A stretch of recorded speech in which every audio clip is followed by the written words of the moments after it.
Good morning, students. So, after discussion on the cost sheet and statement of profit, we are going to a next stage of the unit costing.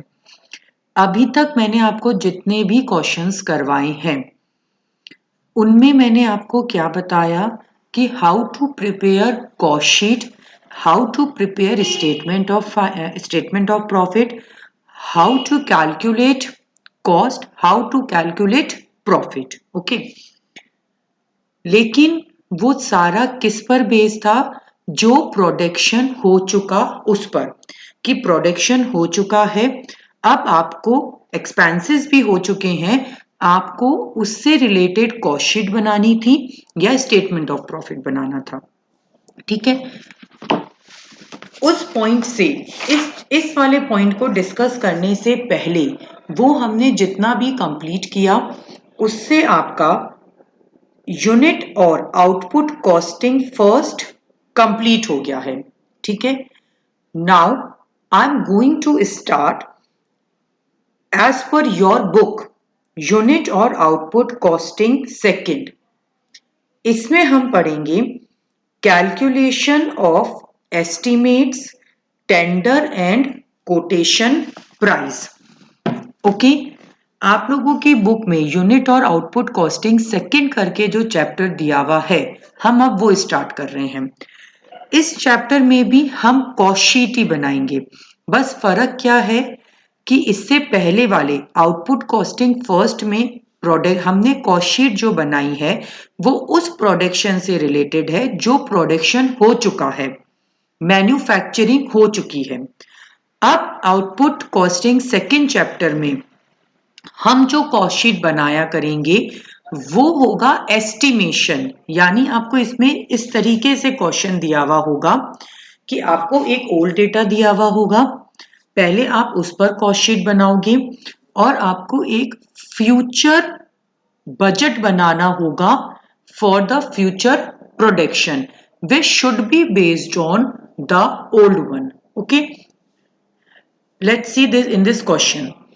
From the following data, prepare a cost and profit statement of Popular Stove Manufacturing Company for the year 2010.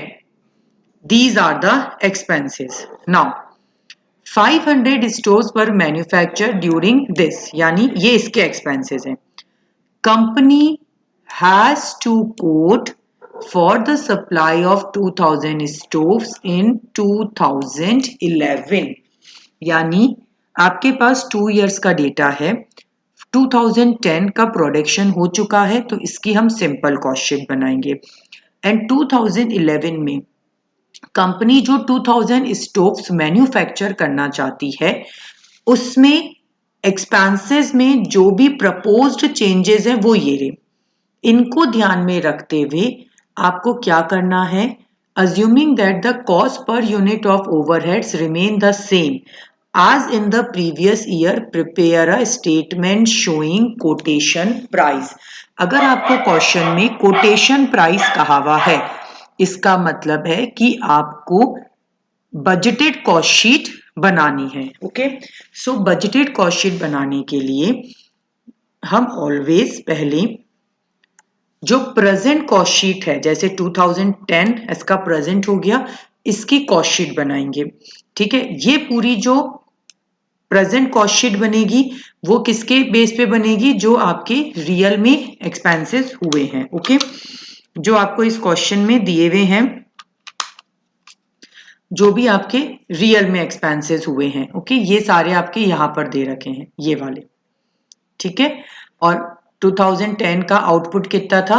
500. अभी आपको यहां तक concentrate करना है. Fine, तो आप वही simple जो कॉस्ट शीट का फॉर्मेट बनाते हो वो ही बनाओगे. Just a minute.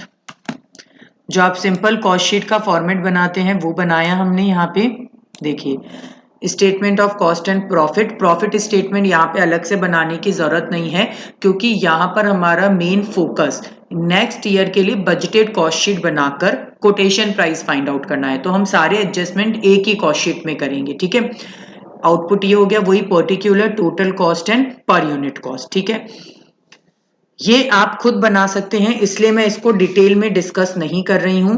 सिंपल आप फर्स्ट वाले चैप्टर के हिसाब से आपको ये सारे इतना पॉइंट कंसीडर करते हुए नॉर्मल कॉस्ट शीट बनानी है, जैसे हमने इससे पहले वाले चैप्टर में बनाई है, और बना के हर आइटम की कॉस्ट पर गुड यूनिट निकालनी है इस तरीके से। ये आप खुद बनाएंगे।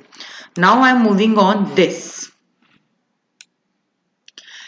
ये है हमारा budgeted cost sheet, statement showing quotation price for 2000 stoves. अब हमें क्या करना है, 2000 यूनिट्स के लिए उसका प्राइस निकालना है।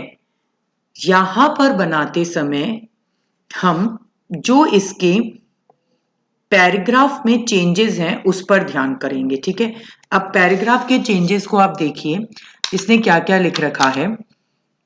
द प्रपोज्ड स्टोव्स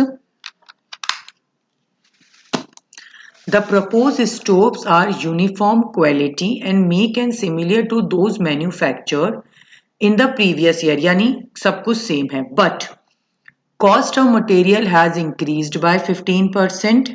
क्या इंक्रीज हुई है, कॉस्ट ऑफ मटेरियल 15% इंक्रीज हुई है, फैक्ट्री लेबर 10% इंक्रीज हुई है। पहला इतना ध्यान दो। ठीक है, सो हियर मटेरियल, अब कैसे आपने किया ये देखो, आपने यहाँ पे ये सारे पर यूनिट निकाल रखे हैं, ये काम आएंगे।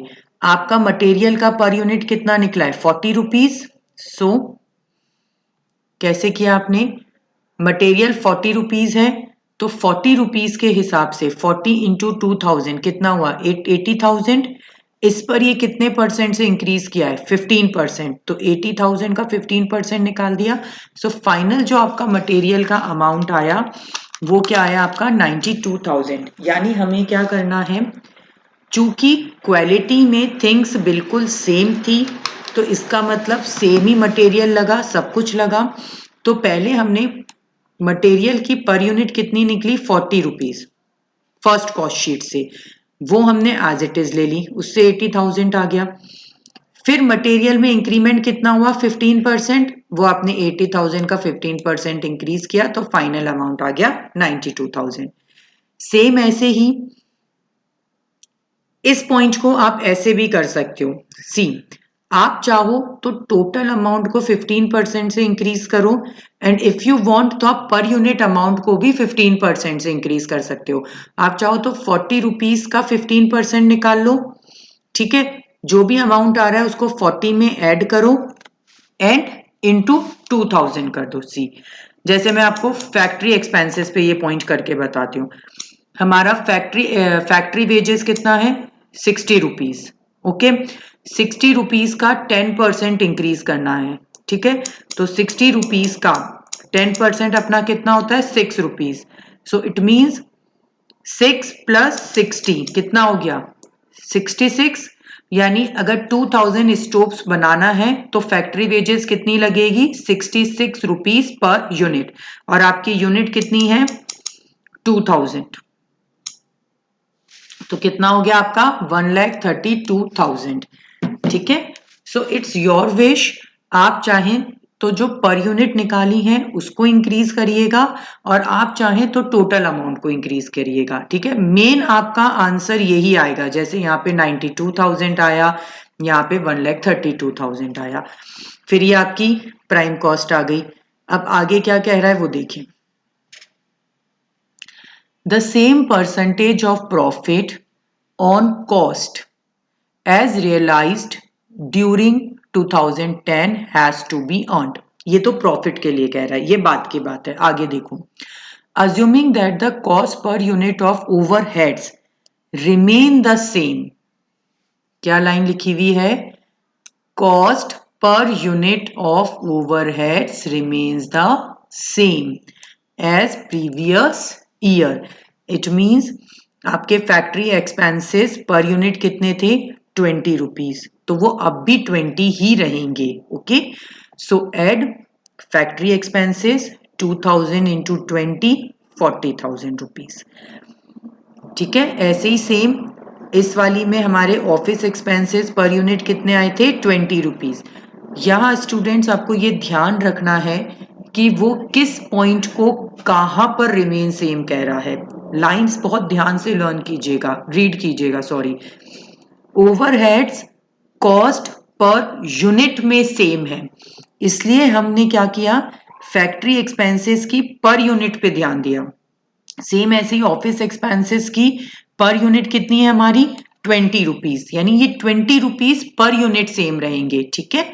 सो office expenses 20 rupees per unit same रहेंगे, तो 2000 यूनिट्स के लिए कितने हुए, 2000 इंटू 20, 40,000 रुपीज ऐड किया, कॉस्ट ऑफ प्रोडक्शन आ गई। प्रॉफिट के लिए ये आपको क्या कह रहा है, अब अपन इसमें क्या ऐड करते हैं, एक्सपेंसेस आप उसी सीक्वेंस में ऐड करेंगे जिस सीक्वेंस में आपको यहां दे रखे हैं, ये आ गया। अब इसके बाद अपन को क्या दे रखा है, opening and closing stock of finish goods. ये फ्यूचर का हमें पता नहीं है, ठीक है ना। कोटेशन प्राइस में तो क्या है, आप बजटेड कॉस्ट शीट बना रहे हो, तो ये वाला एडजस्टमेंट तो उसमें होगा नहीं, क्योंकि फ्यूचर में जब प्रोडक्शन होगा तब पता चलेगा ओपनिंग एंड क्लोजिंग स्टॉक का, तो ये हटा दिया।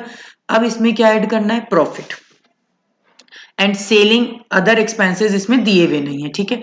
अब प्रॉफिट के लिए देखो क्या लाइन है, the same percentage of profit on cost, cost per जो प्रॉफिट है उसकी परसेंटेज सेम रखनी है। तो 2010 की कॉस्ट शीट में प्रॉफिट कितना है, 9450 और कॉस्ट कितनी है, 63,000। तो हमने क्या किया, वर्किंग नोट में percentage on profit on cost निकाल लिया, ठीक है।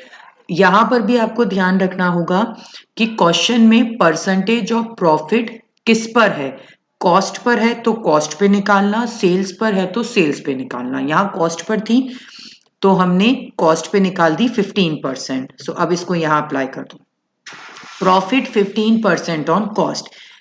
कोटेशन प्राइस में हमारी कॉस्ट कितनी बनेगी, 3,04,000, इसका 15% निकाला, यहाँ पे आपने ये ऐड कर दिया अमाउंट, इसको इसमें ऐड किया, ये आपका कोटेशन प्राइस आएगा। तो कोटेशन प्राइस टोटल में ये होगा, स्टेटमेंट फिनिश करके अलग से निकाल के बताओगे, कोटेशन प्राइस पर यूनिट कितना रहेगा, डिवाइडेड बाय 2000 करके 174.80, ठीक है। सो कोटेशन प्राइस वाले क्वेश्चंस में एक तो हम ओल्ड कॉस्ट शीट बनाया करेंगे, एक हम न्यू कॉस्ट शीट बनाया करेंगे जिसके थ्रू हम कोटेशन प्राइस निकालेंगे चेंजेस को अप्लाई करते हुए। ओके, इस क्वेश्चन को सॉल्व करके देखिएगा, कोई क्वेरीज होती है तो कमेंट सेक्शन में पूछ लेना मुझसे।